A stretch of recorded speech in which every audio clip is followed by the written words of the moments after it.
Suka tidak suka, mendukung maupun tidak mendukung, sepertinya sampai kapanpun PSSI akan selalu ada saja masalah dan problematikanya. Meskipun saat ini PSSI sudah dipegang oleh orang berkompeten seperti Erick Thohir pun tetap saja Federasi Sepak Bola Indonesia ini tak lepas dari yang namanya huru-hara. Dulu para pendukung Garuda berpikir bahwa jika PSSI dipegang oleh Erick Thohir, maka masalah tidak akan menerpa dan federasi akan adem ayem. Namun rupanya semua fakta yang terjadi di lapangan sangat berbeda dari ekspektasi. Justru saat ini PSSI banyak sekali diterpa oleh berbagai masalah dan yang tak ada habisnya adalah permasalahan mengenai naturalisasi. Penyebab permasalahan naturalisasi ini sebenarnya bukan datang dari seseorang yang ngerti bola. Justru masalah naturalisasi ini biasanya berasal dari orang-orang yang enggak paham bola tapi ingin dibilang nasionalis yang sayangnya justru malah kelihatan kocaknya.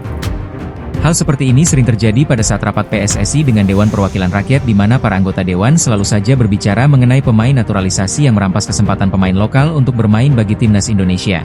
Dengan adanya statement dari anggota Dewan yang kocak tersebut berdampak pada pendukung Timnas yang terbagi menjadi dua kubu antara yang pro naturalisasi dan yang kontra.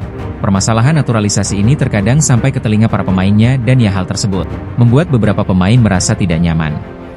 Sebagai salah satu pendukung Garuda, Mimin terkadang berpikir bahwa Timnas Indonesia kita ini sekarang lebih banyak disorot oleh media entah itu lokal maupun asing.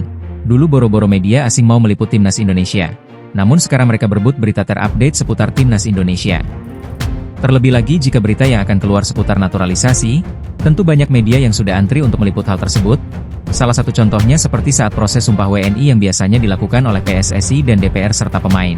Pastinya dalam acara tersebut ada saja berita panas seputar naturalisasi yang biasanya keluar dari mulut anggota Dewan yang berlagak tahu tentang bola. Terbaru, pada proses sumpah WNI kemarin, Ahmad Dhani memberikan statement yang membuat publik marah dan geram karena ia mengatakan sesuatu yang berbau rasial dan ditujukan kepada pemain Timnas Indonesia terutama pemain naturalisasi atau keturunan. Melihat situasi yang carut-marut tentang naturalisasi ini, hanya satu yang bisa membuat para pembenci bungkam yaitu dengan prestasi. Apalagi saat ini publik terbagi dua kubu dan ditambah dengan pengamat yang datangnya hanya ketika Timnas akan main dan ketika kalah. Tentu pembenci seperti itu perlu sekali dibungkam dengan cara lolos ke Piala Dunia 2026. Perlu diketahui bahwa Timnas Indonesia saat ini berada di momentum besar dan tidak tahu lagi kapan hal ini akan kembali terjadi. Mimpi terbang ke Piala Dunia benar-benar di depan mata dan bulan Maret ini tentu sangat krusial bagi pendukung dan pemain skuad Garuda. Maka itu alangkah lebih baiknya publik bersatu untuk mendukung Timnas Indonesia supaya lebih maju dan hilangkan kebencian tentang pemain naturalisasi apalagi narasi-narasi yang bikin gaduh lebih baik tak usah diutarakan. Statement yang diungkapkan oleh Ahmad Dhani pada sidang kemarin tentu membuat publik gaduh dan marah. Namun untungnya para pemain naturalisasi menanggapi hal tersebut dengan santai dan tenang.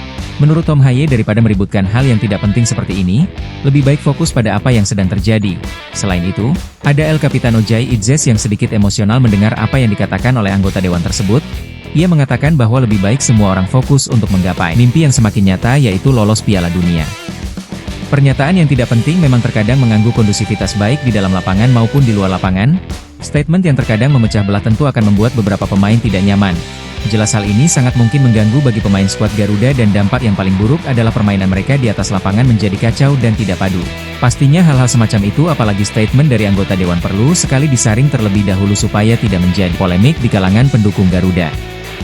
Satu hal yang pasti, saat ini Timnas Indonesia membutuhkan dukungan dari semua kalangan untuk pertandingan pada bulan Maret ini supaya bisa meraih hasil yang maksimal dan membuka pintu ke Piala Dunia selebar-lebarnya. Jangan sampai skuad Garuda menyia-nyiakan kesempatan emas ini seperti halnya Garuda Muda U23 yang gagal lolos ke Olimpiade 2024 kemarin.